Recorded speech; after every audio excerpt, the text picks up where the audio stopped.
Taste the Daily.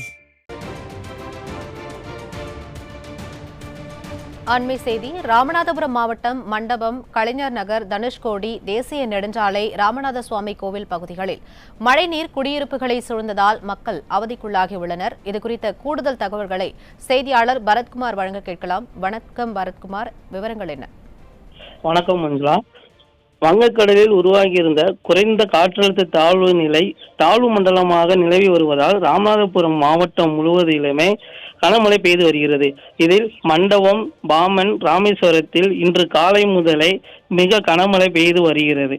இதனால் மண்டபத்தில் உள்ள மீனவ கிராமங்களான கலைஞர் நகர் பகுதியில் உள்ள குடியிருப்புகளுக்குள் மழைநீர் புகுந்ததால் அப்பகுதியில் உள்ள பொதுமக்கள் அன்றாட தேவைக்கான பொருட்களை வாங்குவதற்கூட வெளியில் வர முடியாமல் பெரும் சிரமம் அடைந்து வருகின்றனர்.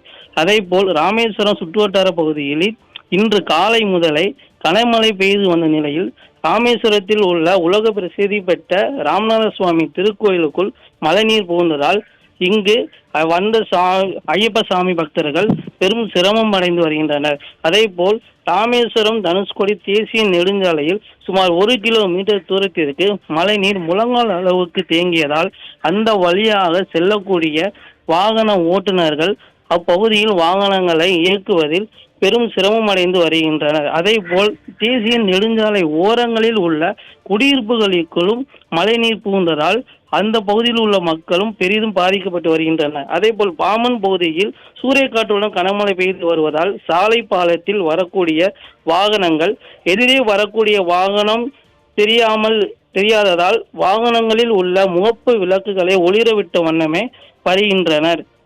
தற்போது வரை ராமேஸ்வரம் சுற்றுவட்டார பகுதிகளில் கனமழை பெய்து வருகிறது. அதேபோல் கோயில்களுக்குள் தேசிய நெடுஞ்சாலைகளிலும் மழைநீர் தேங்குவதற்கு முக்கிய காரணமாக மழைநீர் வடிகாலை முறையாக பராமரிப்பு இல்லாததன் காரணமாக தான் மழைநீர் இவ்வாறு தேங்குகிறது என சமூக ஆர்வலர்கள் கூறி வருகின்றனர். மஞ்சுளா, விவரங்களை வழங்கியமைக்கு நன்றி பரத்குமார்.